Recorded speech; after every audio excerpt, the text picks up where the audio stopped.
Welcome to John Martin Talks, where we battle ignorance and apathy daily. The growing ignorance of just how special this experiment we call the United States of America is, and the apathy that we can't or won't do anything and everything to save her. Well, ladies and gentlemen, I got a quick announcement to make before we get into the show today. We had a couple of technical issues yesterday. Basically, what happened is we did not go over our entire Facebook network. We went over some of it, and we went on other places like YouTube. So if you're on one of those Facebook networks like Media Measures Global, something like that, and you did not see yesterday's show, it is now posted up there, the YouTube version of it. So check it out, because I really believe yesterday's show was an exceptionally good one and worthy of checking it out. So now we're getting into today, which we hope everything goes well. Sometimes the dangers of live TV, that's just the way it is. All right, we got three great stories. We're going to try to get to all of them here.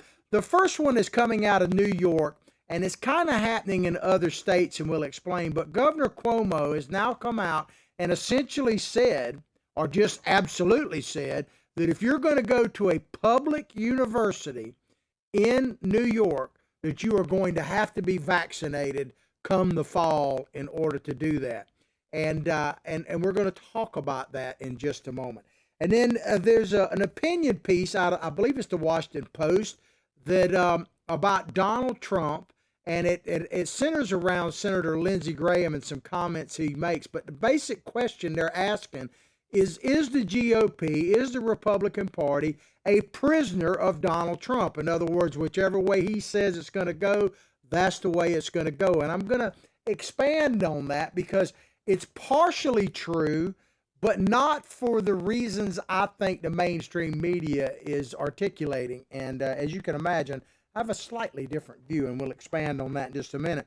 And then hopefully we can get to the third story. Out in California, they are setting records on gun confiscation, gun confiscation, basically using the red flag laws. And of course, these kind of laws are coming all over America, and we're going to talk about the ramifications of that. California has had a version of the red flag laws since 2016, and they have been doubling down using it in the last couple of years, and it's kind of scary, the criteria they use to take your guns away. So we'll talk about that. But before we go any further, speaking of guns, I got to talk about our sponsors.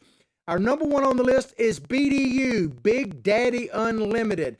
Look above the show, no matter when or where you're watching the video or what platform you're watching, you'll see a description of what we're talking about today, but you'll also see links to our sponsor. Click on Big Daddy Unlimited, and you will get factory direct pricing delivered directly to your door, guns and ammunition, and at least 100,000 other items that are related, like protective gear, like tactical gear, survival gear, even swag that's Second Amendment related. You can get it from BDU, and they are your Second Amendment headquarters because they defend your Second Amendment rights on a daily basis. PatriotThreads.org, another sponsor of ours in the same area where you get the links.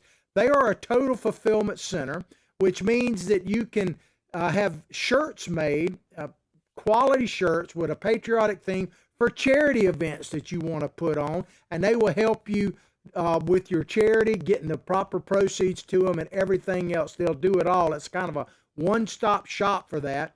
And remember the promo code, the initials of our show, JMT, for 20% off. PatriotThreads.org, apparel with a purpose. Recoil TV, we're partnered up with Recoil TV. They have their own YouTube channel. We have ours as well. Spell it all the way out, John Martin Talks. But Recoil TV produces high-quality videos that are Second Amendment related, from the latest guns, ammunition, to anything tactical gear. They review that type of stuff and publish it on Recoil TV. We have a channel within their channel. Our show is archived there on a daily basis, and we're grateful to be a part of that. All right, let's get into the meat and potatoes, as I say, of the program here. This first story comes to you from Politico. Cuomo, talking about Governor Cuomo, Andrew Cuomo of New York, says New York public colleges will require students to get Vaccines. Yeah, that's old touchy face, touchy feely. What is it with these Democrats, man? You know, Biden's got the hair sniff, and of course, Mr. Cuomo, he's all touchy feely, huggy, grabby, that kind of thing. On a side note, did you see this? We haven't really talked about the Gates divorce out there. You know, Bill and what is it, Melinda Gates that are divorcing. And did you see where it? And as I say, I haven't really studied this because it's not that big a deal to me. Unfortunately, people get divorced all the time. But that Bill Gates, one of the reasons they're saying that he got divorced is because of ties to Jeffrey Epstein. I mean, that's something.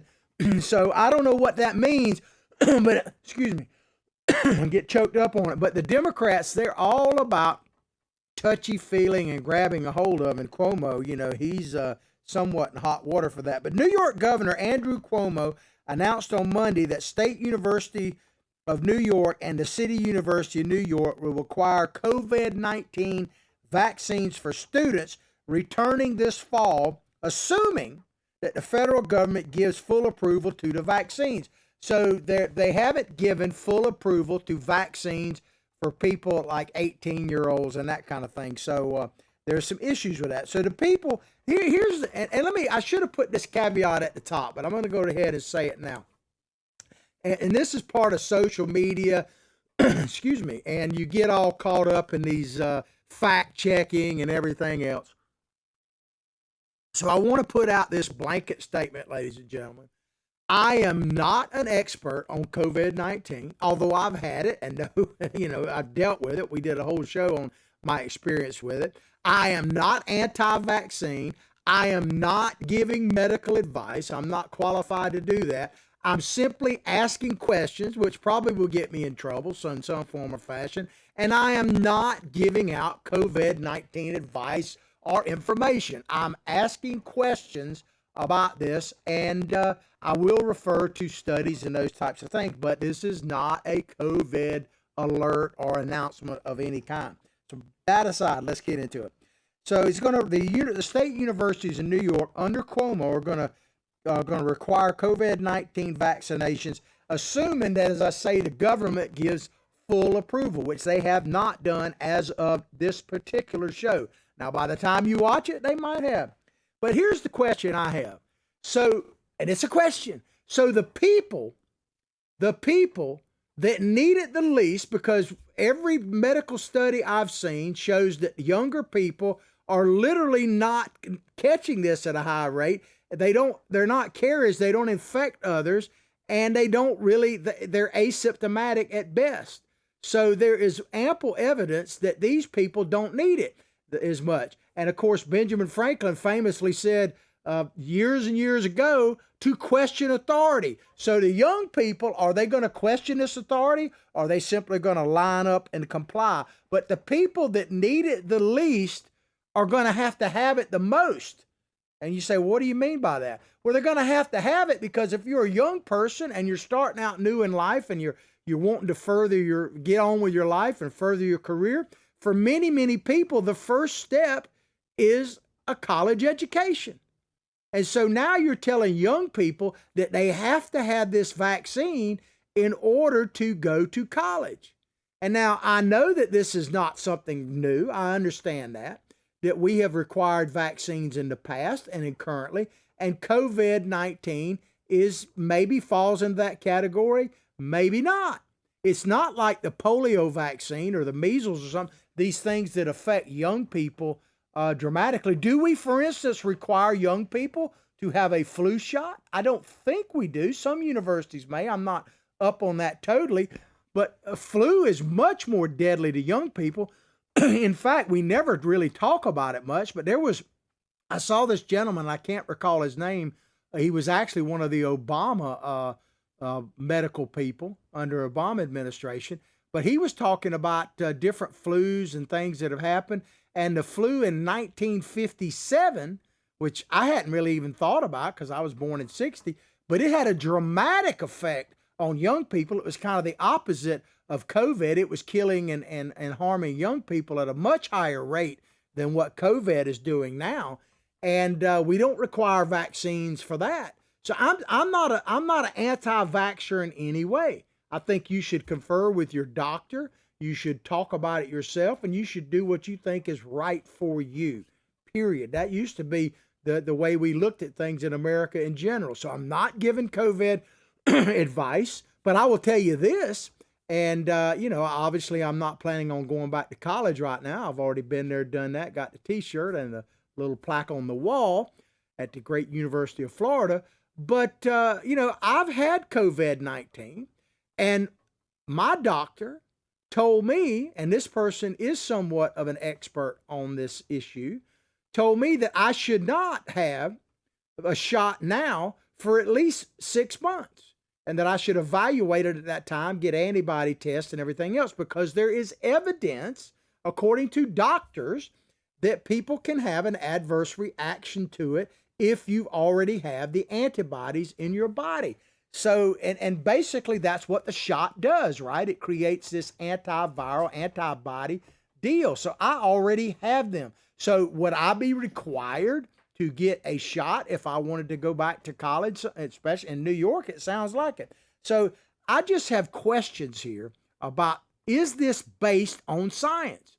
Because I haven't seen any studies, and Cuomo doesn't cite any studies in this article that say that this is true, that this is needed. So I ask again, are the people who need it the least, younger people, going to have it the most, because their future literally depends on whether they have the shot or not? But Cuomo said this, so listen to what he had to say. If you must have a vaccine, get it now. If you have to, get it anyway. So, he's giving out medical advice. Is he going to be censored for this? He said, I also encourage private schools to do the same thing. Let's make a global statement. That's a very key term he used there, and I'll expand on it in a minute. You cannot go back to school in September unless you have a vaccine. That will be a major motivation to get the vaccine. Well, absolutely. But I like how he says we need to make, a global statement. I'm sorry, ladies and gentlemen, I don't have COVID. This is pollen related, I think. Right now in Florida, man, the pollen is off the chain. Especially where I live, oak trees, everything else. But anyway, let's make a global statement. That is a very key thing, because that is typical of progressives, period, on anything. They want to make global statements. They make virtue signaling. I'll give you a quick example. Right here in Gainesville, Florida, where we broadcast from, an extremely liberal place. If you want to see where I live in Alachua County, look at the one of those red-blue county maps of Florida. I'm in that blue lake surrounded by red up in north central part of Florida. I've been living in a blue wave my whole life, and it's been tough swimming, especially the last couple decades. But the city of Gainesville owns its own utility called GRU, Gainesville Regional Utilities. Well, a decade or so ago, they were one of the first cities to, or first energy companies, because they're their own energy company, to go with a biomass plant, even though there were many recommendations against it. Basically, it's a wood-burning electrical producer. Now, at the time it happened, the mayor of Gainesville was a lady named Pegeen Hanrahan. She actually went over, I think, to Copenhagen, to some European conferences and everything, and basically said, look at us, we're doing this. Well, the consequence of that followed up till now. I think it's Standard & Poor's, but one of the bond rating companies has dropped the bond rating because the city of Gainesville is spending so many millions of dollars subsidizing this plant, and they can't even keep it online, that they're going to have to raise utility rates. So their interest level is going up to like $23 million more a year on their $1 billion worth of bonds. A lot of this went to producing that plant. So if you go back and study this, and we're not going to get too deep into it, but a lot of what the city of Gainesville was doing was virtue signaling, basically saying, we want to be the leader in this. We want to be the first to do it. Well, it's about to cost the taxpayers, the ratepayers of the city of Gainesville and surrounding area, millions of dollars because they virtue signaled. This is something the left does all the time. And that's what this jumped out at me, that Cuomo is not basing this on any science that I can see, but he wants to make a statement to the world. Look at us. Maybe he'll write another book on it or something like that. But Cuomo added that the requirement would be contingent on standard approval of the vaccine. There's that word again, approval from the government, which is being distributed under emergency authorization from the federal government, Pfizer, and BioNTech. Now, I have no opinion on this vaccine one way or another, but I'm about to ask a question that progressives never want to ask. It says, which is being distributed under an emergency provision for ages 16 and over. Ask for full Food and Drug Administration approval on Friday. So what evidence, because they always say, based on, not based on any evidence, they put that with Trump all the time, right? So I'm asking a question, asking for a friend, if you will. What evidence is there that 16-year-olds need the vaccine? Because I haven't seen it. I don't say that it doesn't exist, but what evidence is there? But he went on to say this, Cuomo said, they would have to give it in full approval, there again, before September. Otherwise, SUNY and CUNY, which are the universities he's talking about, could not mandate it. If it doesn't have the full approval, you cannot legally mandate. This is what Cuomo is saying. We believe they will do that in the near future. So he's hedging all of this on government approval. So I'm about to ask another question that the liberals absolutely hate. Could this be a money thing? Could it be about money? Because one thing that liberals hate, man, I tell you this all the time, but if I say it, it bears repeating. If you go into a liberal progressive commission, whether it be city commission, school board, county, whatever, and you go in, it doesn't matter what they're talking about, and you get recognized like under citizens' comment, and you ask them two questions. Who's going to pay for this, and how much is it going to cost? And they will look at you like you were literally from Mars, that you came from, some alternative universe. Because the answer is simple. First of all, who's going to pay for it? It's you. You're going to pay for it. That's all that matters. And as far as the actual cost of it, that is totally irrelevant.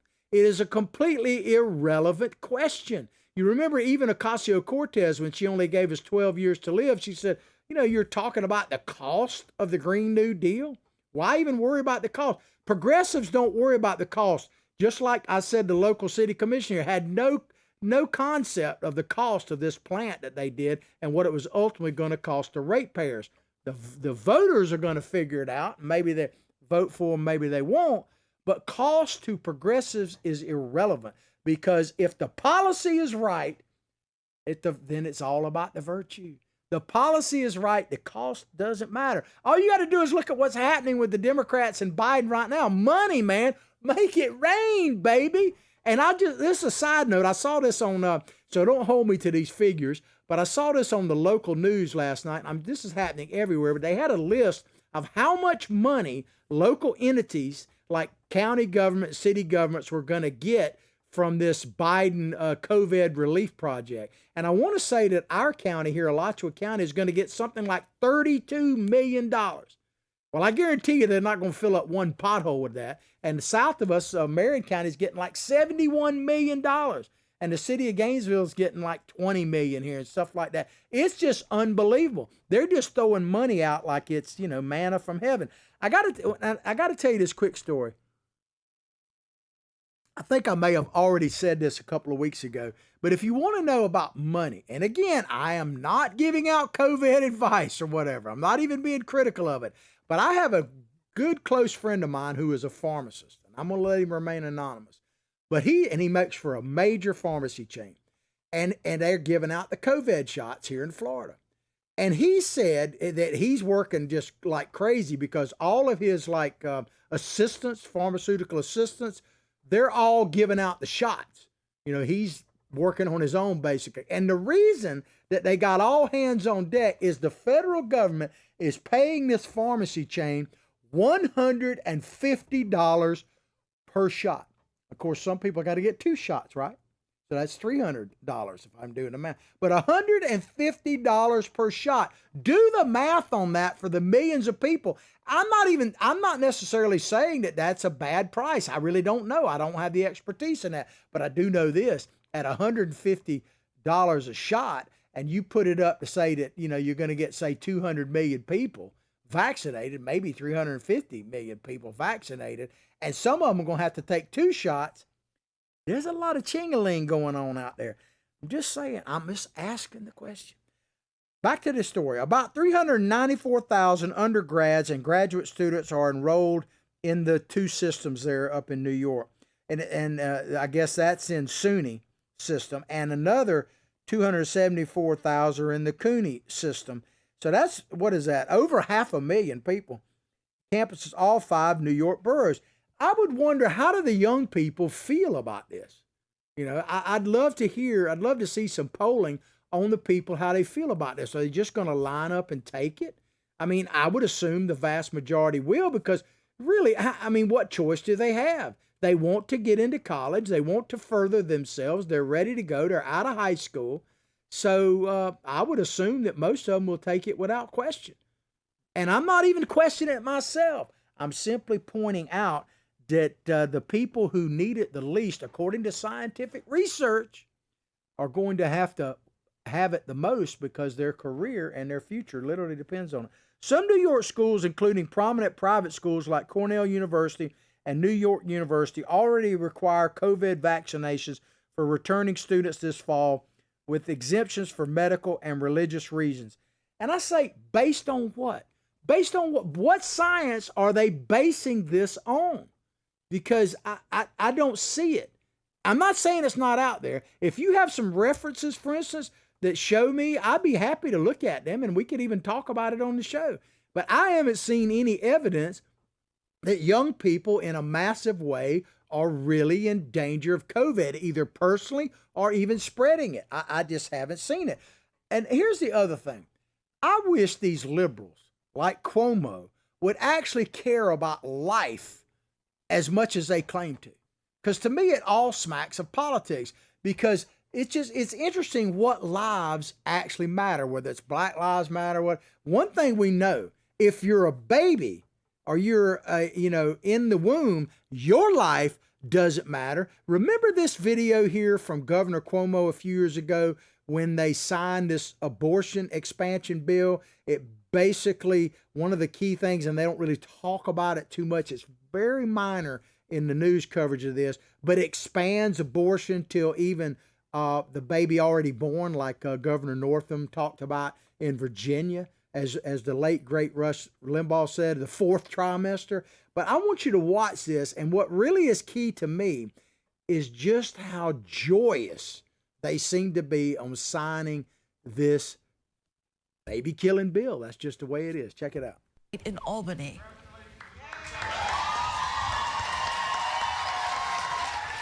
The bill was first introduced in 2007 and removes abortion from the state criminal code and ensures women the right to an abortion in New York, should that federal right ever be changed by the Supreme Court. But Cuomo thinks it should be taken a step further. And do a constitutional amendment so no governor, no legislator, no political swing can ever jeopardize a woman's right to control her own body in this state. That's good enough. The New York State Catholic. Did you see the glee on that? I mean, they're literally cheering, man, like it's 1999, like they won the lottery or something, man. Like Cuomo got a new book deal or whatever. Here's the thing, ladies and gentlemen. I've had more experience with abortion than I ever imagined I would. And before you freak out, it's not me or people having abortion. I worked at a drug treatment center for 15 years as a substance abuse counselor. I literally had to go to abortion clinics. It was just my job. I wasn't advocating one way or another, and be with women that had no one else to be with while they had abortion. I'm not saying that this doesn't exist, but I got to tell you, I have never, ever seen a woman celebrate an abortion. I've never seen it. I've never seen a woman gleeful about having one. I've seen people talk about it, like Hollywood people, like the one woman said, I've never had an abortion, but I wished I had. I can tell you, and I'm not saying all women, I'm not labeling them all, but my experience, it's a very emotional time. It's not only physically, depending on when they have it, even more so, but it is a traumatic experience, both physically, mentally, and spiritually for women that I've witnessed. You may have had another experience. And I tell you this, I know quite a few women that have struggled with this decision they made even years afterwards, even after they've had children of their own. They still have it. I've never seen anyone celebrate an abortion except these progressives like Cuomo and them celebrating this idea. And I've put this out there the other day, and we'll put it out again. And you just ponder it yourself. Isn't it interesting that we can go to Mars and discover bacteria, maybe? And it is proof of life that we need to have a mission, and I'm all for space travel. A mission to Mars because a bacteria is proof of life, but a heartbeat in this country is not. It just always perplexed me. I'll just put that out there and then we're going to move on. But it's just celebrating the idea of it that bothers me. And this whole vaccine passport deal, it's very concerning to me. And I'm not anti-vaccine. I just want to tell you that. I'm just concerned about liberty. That's what it amounts to. All right. Let me check my time. Doing pretty good here. Got another story. This one we're going to take a little bit deeper dive into. This is an opinion piece in the Washington Post by one of their political reporters, one of their chief political reporters named Aaron Blake. I do not know anything about this person, but he makes some interesting points here. Here's the title. Lindsey Graham says the quiet part out loud on Trump - again. So, yeah, I love that meme of Donald Trump. To me, that says it all. That's just me. We talk about the colors. That's the color I like to see. Say what you will about Lindsey Graham. He has a knack for saying enlightening and subtly honest things about why the official Republican Party remains in Donald Trump's grip.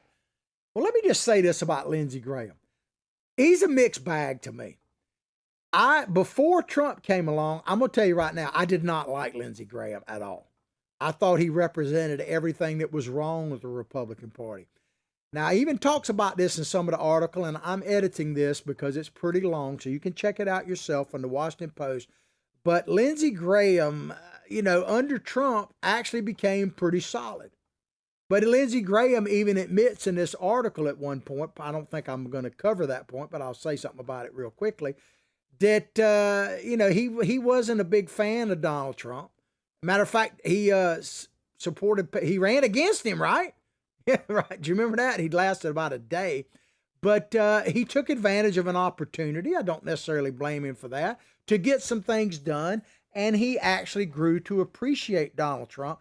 But if you remember on election night, once Lindsey Graham, because remember he was going over LindseyGraham.com, I'm losing, sending me money. I mean, every show he was on, it was like, remember LindseyGraham.com. I mean, it was like he was just begging and pleading, man. He ended up winning fairly comfortably. And on the night of the election, he essentially tossed Donald Trump under the bus. If you go back and look at his acceptance speech, maybe I'm reading it wrong, but that was just my thing. So Lindsey Graham is a big mixed bag to me. So I wanted to get that out of the way first. I'm a little biased maybe. Back to this opinion piece. The most recent episode talking about Lindsey Graham came when the Republican senator from South Carolina weighed in on the Liz Cheney impending excommunication from the House GOP leadership. It's actually supposed to happen today, so we may talk about that tomorrow. But Graham talking about getting rid of Liz Cheney. Graham said, can we move forward without President Trump? The answer is no. I've always liked Liz Cheney, but she's made a determination that the Republican Party can't grow with President Trump. I've determined we, talking about the Republican Party, can't grow without him. That is true. That is true. But not for the reason, this is where I begin to differ, not for the reason that maybe the mainstream media and even maybe Lindsey Graham think.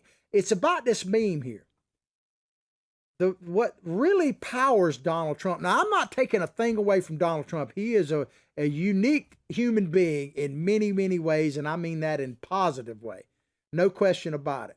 And Donald Trump is the leader of the MAGA movement. There's no doubt about that. But I've told you this many, many times. And this I said after President Trump actually, lost the election, whatever, how you want to say it. He's not the president anymore. Now, we can't talk about the F word here. We talk about Maud, and we can talk about all of it. If you've watched my show any length of time, you know how I feel about all that. But I've been saying this, if the MAGA movement, if the America First movement was only about one man, and this being Donald Trump, as great as he is, then it was doomed from the beginning. Because people come and go either by elections, let's face it, and I'm not wishing none of us getting out of this alive, you know? And Donald Trump may choose to just ride off into the sunset, which he has every right to do.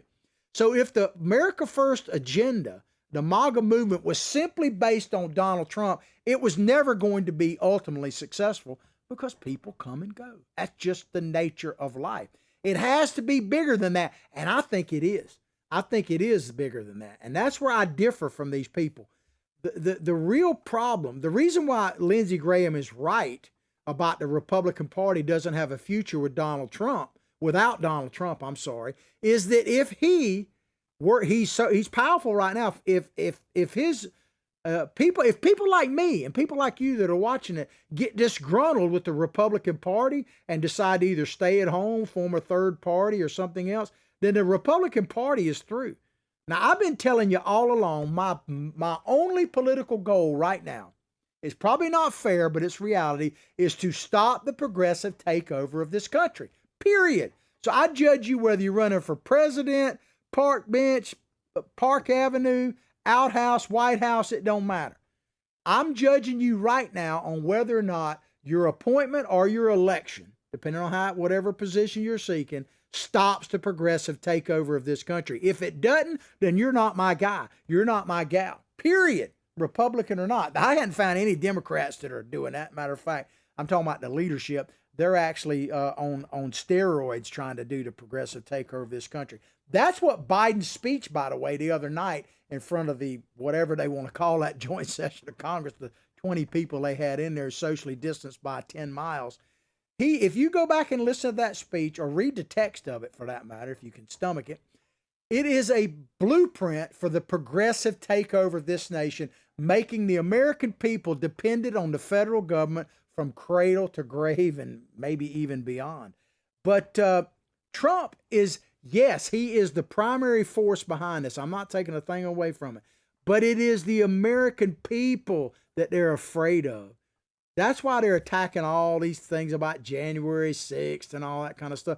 It's the American people. There was more violence in the video I showed yesterday when that Marine was attacked out there by Black Lives Matter than everything that happened at the Capitol. Yet those people probably won't even get arrested, let alone charged with the hate crime they should be. If there's going to be a hate crime, those people need to be charged. If you don't know what I'm talking about, go back and watch yesterday's show. As I say, you can find it on YouTube. Another place you can find our show archived on is America's Voice News. They are a great alternative to the mainstream media. America's Voice News, I call them AVN. They have downloads on your iPhone and your Android. They're on Roku, Fire Stick, Apple TV, Channel 219, Dish Network, and the Pluto channel. We don't have a live show on there right now. You could certainly petition them to get us on live, but we are on their streaming service.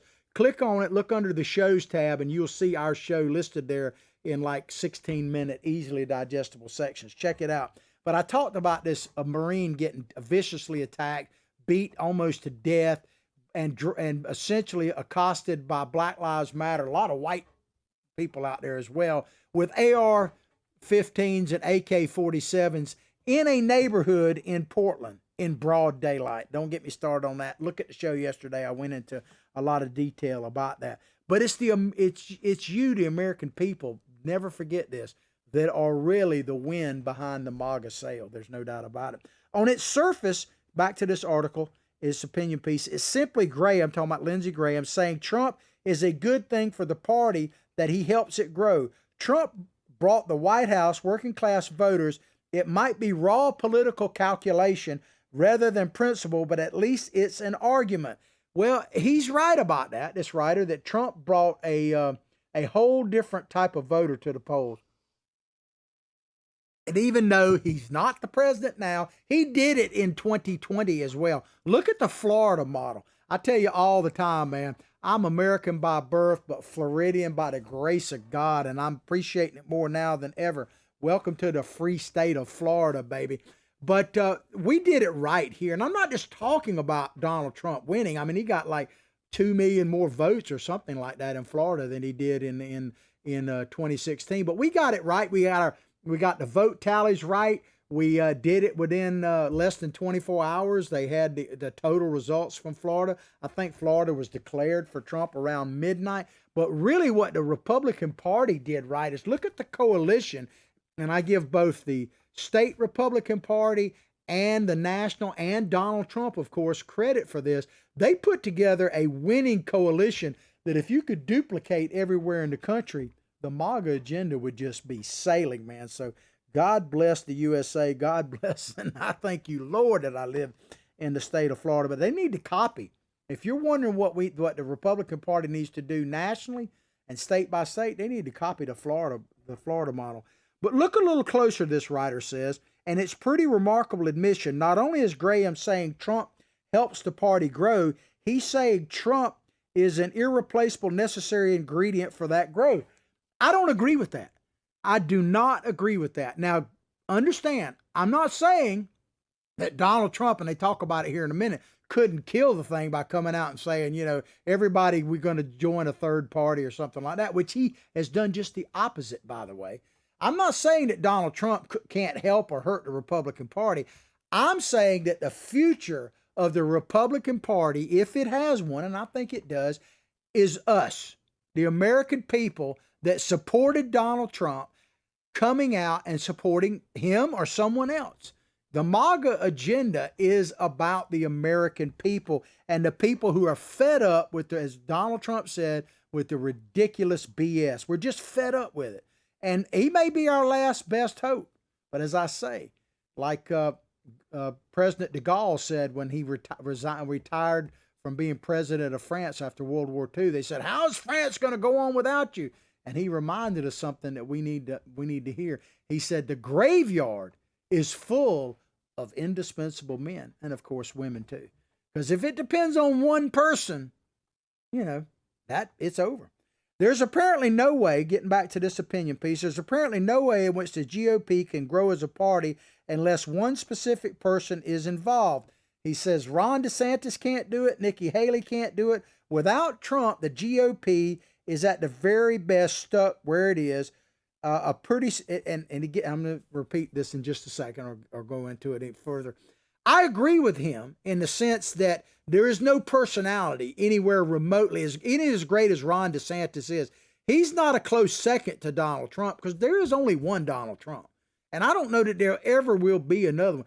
One of the reasons why they impeached Donald Trump twice, why they tried to make where no cabinet member could get a job anywhere, all of that crazy nonsense is to make sure that no one even remotely like Donald Trump raises their head again or even wants to work for somebody, maybe even Donald Trump the second time, because they fear you. Keep in mind, ladies and gentlemen, it's you that they fear. Donald Trump is a tremendous figure, but it's you that they fear, and we'll show you some proof of that in a minute. But they're going to say that without Trump, the GOP is very best stuck where it is, a pretty scary prospect, given that it's just lost the presidency. That could be debatable. The House and the Senate in a single presidential term for the first time since the Great Depression. That's not really true, because especially when it comes to the House, how can you say the Republicans lost the House? They didn't have the House. They didn't have the House to lose. And they gained within 3 or 4 seats of the majority. And there's every reason to believe that they have an excellent chance of taking it in 2022 if we do what we need to do. I mean, so he's overstating the fact on this.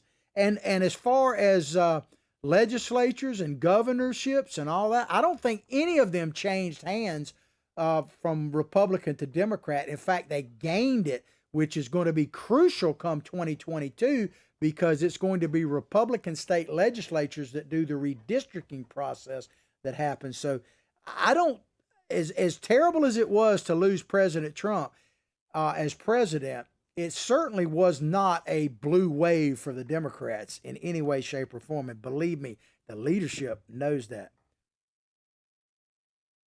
But this is something Lindsey Graham said in March. Let me see. I got a few minutes left. I'm going to hopefully get the second story or third story as well. Graham said in March he could make talking about Mr. Trump and the Republican Party. He could make the Republican Party something that nobody else I know can make it. He can make it bigger. He can make it stronger. He can make it more diverse, and he could also destroy it. And I would say that, use the Democratic term, if true, and I don't disagree with what Lindsay's saying here, but if true, why? Why is that true? Now, obviously, Donald Trump, as I said, is unique in many ways, but the reason why Donald Trump has so much sway over Republican voters is because of this right here. Typical politician, all talk, no action, sounds good, doesn't work, never going to happen. Our country is suffering because people like Secretary Clinton have made such bad decisions in terms of our jobs and in terms of what's going on. Now, look, we have the worst revival. What Donald Trump said in that is so true. That is ultimately why people, started the Tea Party, ultimately morphed into supporting the MAGA agenda and Donald Trump, is because politicians are all talk, and he's talking about Hillary Clinton. I'm going to put most of them in that category. I'll certainly put Lindsey Graham in that category. All talk, they're all cattle and no hat, or all hat and no cattle. They're all talk. I mean, Lindsey Graham, how long has he been up there now? And he's always talking about, well, I'm going to investigate this, and we're going to call this, we're going to get to the bottom of this, when he was head of the Judiciary Committee and all that kind of stuff. And I've told you this before, but if I say it, it bears repeating. You don't see me talking about the scandals too much, like Hunter Biden and Hillary Clinton and all that kind of stuff. The reason is because I don't expect the rats to convict the rats. They never have, and I don't think they ever will. And I put Lindsey Graham in that category. Yeah, the Durham report. I want to see the pert walk, the coats over the head, the hands behind the back. I want to see it as much, if not more, than any of you guys out there. But I've been around long enough to know that the swamp rats don't like to convict the swamp rats. And Lindsey Graham, love him, hate him, whatever, is a swamp rat. There's a lot of Republican swamp rats as well. In fact, most of them in Washington are swamp rats. But let me just say this, ladies and gentlemen. This is our time. You're going to hear me keep saying this. This is our time. You can't choose when you're born. They can choose whether you're born or not, but you can't choose when you're born. So if you're taking breath right now, I don't care what age you are, this is our time. If not us, who? If not now, when? And I'm telling you this, regardless of race, creed, or color, Benjamin Franklin, he's one of my favorite founding fathers, as you probably know, but he's so right about this. If we don't, when they signed the Declaration of Independence, he said, if we don't hang together, we'll surely hang separately. And it's the same thing. If we patriots, regardless of creed, color, or whatever, don't stand up for the Constitution, the rule of law, all of these things, I talked about it a lot yesterday. Check out the podcast. Then we're done. We're done. So it ain't up to the next generation. It's not up to the last generation. It's up to us right now. And so we got to do this. Believe me, I've got a team member now. I want to invite this person on the show. You'll see this video from time to time. This is Billy Bob Bass, by the way, my psychic sidekick. But he's got a counterpart that works behind the scene. And if I could do this, regardless, and I know that in doing this, I'd probably flush out some of my friends. But if I could cast one vote or appoint one person to cast a vote on all of the swamp out there, it would be my friend Kitty Cat. Check it out.